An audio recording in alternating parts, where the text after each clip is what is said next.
Pawan Kalyan cabinet మీటింగ్లో పాల్గొనడానికి వాళ్ళ సచివాలయానికి వెళ్ళారు. వాళ్ళ క్యాబినెట్ మీటింగ్ ఉంది, పాల్గొనాల్సి ఉంది. అయితే వెళ్ళి అకస్మాత్తుగా ఆయన వెనక్కి వెళ్ళిపోయారు. అక్కడ సంతకం పెట్టి వెళ్ళిపోయారని చెప్తున్నారు. దాని మీద తెలుగుదేశం పార్టీకి సంబంధించిన సోషల్ మీడియా, వాట్సాప్ గ్రూపుల్లో, న్యూస్ గ్రూప్స్లో ఏమని వచ్చిందంటే, పవన్ కళ్యాణ్ గారి తల్లి అంజనాదేవి ఆరోగ్యం బాగలేదు, దాంతో ఆ విషయం తెలియగానే పవన్ కళ్యాణ్ తన క్యాబినెట్ మీటింగ్ని అర్ధాంతరంగా ముగించుకుని బయలుదేరి వెళ్ళిపోయారు హైదరాబాద్కి అని వచ్చింది. ఇది బాగా స్పెక్యులేట్ అయింది.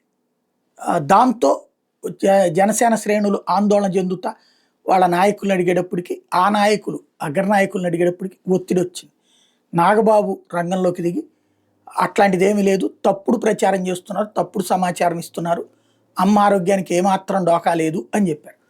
ఈలోపుగా ఉపాసన వచ్చేటప్పటికి పచ్చళ్ళ బిజినెస్ ఏదో స్టార్ట్ చేయబోతున్నారు కదా, దానికి సంబంధించి వీళ్ళిద్దరికీ సంబంధించినటువంటిది, అటు అంజనమ్మ గారికి అట్లాగే సురేఖ గారికి సంబంధించి పచ్చళ్ళ గురించి మాట్లాడుకుంది. అట్లాగే రామ్ చరణ్ ఉన్నటువంటి ఒక వీడియోని పోస్ట్ చేసి, మామూలుగా ఇంట్లో అంత సీరియస్గా ఉంటే ఆ టైంలో ఒక గంట తర్వాత ఈ ప్రచారం బిగినయ్యాక ఆ వీడియో పోస్ట్ చేశారంటే అదేమీ లేదని ఒక కాన్ఫిడెన్స్, నాగబాబు ఈ మాట అనడంతో కాన్ఫిడెన్స్ వచ్చింది. అయితే అసలు లాజిక్ ఏంటంటే, ఆయన క్యాబినెట్ సమావేశానికి అటెండ్ కాకుండా ఎందుకు వెళ్ళిపోయారన్నది పవన్ వైపు నుంచి కానీ జనసేన వైపు నుంచి కానీ వివరం లేదు, ఇటు ప్రభుత్వ వైపు నుంచి వివరం లేదు.